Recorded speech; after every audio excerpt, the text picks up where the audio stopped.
Hello दोस्तों, आप देख रहे हैं डी कोड इंडियन। तो दोस्तों यहाँ पे हमारे जो इन्वायरमेंट मिनिस्टर हैं प्रकाश जावड़ेकर, उन्होंने क्लाइमेट चेंज को लेकर के एक वेब पोर्टल लॉन्च किया है जिसका नाम रखा है India climate change knowledge portal.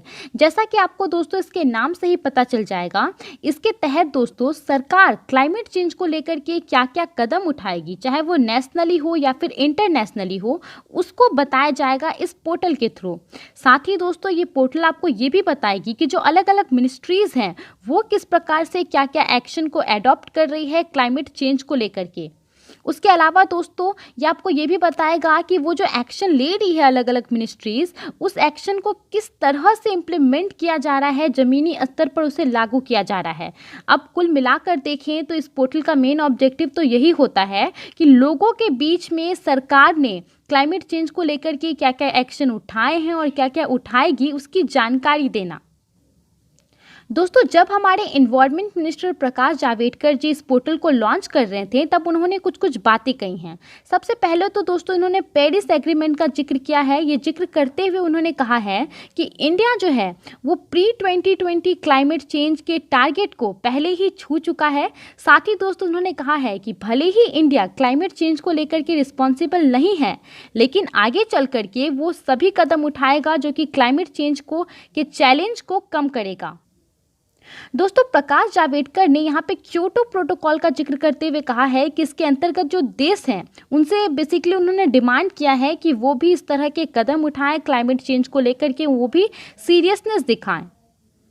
अब दोस्तों हमने यहाँ पे पेरिस एग्रीमेंट के बारे में बात किया और क्योटो प्रोटोकॉल के भी बारे में बात किया, तो आइए एक नज़र डालते हैं इन सब पर। दोस्तों पेरिस एग्रीमेंट जो है वो यूनाइटेड नेशन फ्रेमवर्क के अंतर्गत एक कन्वेंशन है क्लाइमेट चेंज को लेकर के, जिसे क्लाइमेट एग्रीमेंट और COP21 के नाम से भी जाना जाता है।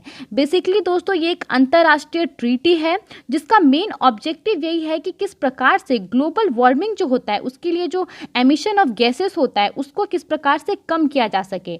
2015 में जो है दोस्तों ये पेरिस एग्रीमेंट को ऑर्गेनाइज कराया गया था। उसके बाद दोस्तों ये जो पेरिस एग्रीमेंट है उसने क्योटो प्रोटोकॉल की जगह ली है। मतलब कि ये जो क्योटो प्रोटोकॉल है ये पेरिस एग्रीमेंट से पहले था, जिसका मेन ऑब्जेक्टिव यही था कि ग्रीन हाउस गैसेस को कम किया जा सके, और ये भी एक इंटरनेशनल ट्रीटी था 2015 के पहले तक। लेकिन 2015 में दोस्तों क्या होता है, ये जो क्योटो प्रोटोकॉल है ये पेरिस एग्रीमेंट के रूप में बन जाता है। अब दोस्तों 2016 से पेरिस एग्रीमेंट अपना काम करना शुरू करता है। इसमें टोटल 194 कंट्रीज़ हैं और 2020 तक इसमें 188 कंट्रीज़ जो हैं उनको मंजूरी मिल गई थी। दोस्तों पेरिस एग्रीमेंट का मेन ऑब्जेक्टिव यही है कि ग्रीन हाउस गैस एमिशन को किस तरह से कम किया जा सके और ग्लोबल टेम्परेचर जो है उसको 2 डिग्री सेल्सियस से कैसे नहीं बढ़ा दिया जा सके, उसकी ओर कदम उठाना। तो दोस्तों आज के इस वीडियो में इतना ही था। आई होप आपको ये अच्छा लगा होगा। अपना समय देने के लिए बहुत बहुत धन्यवाद।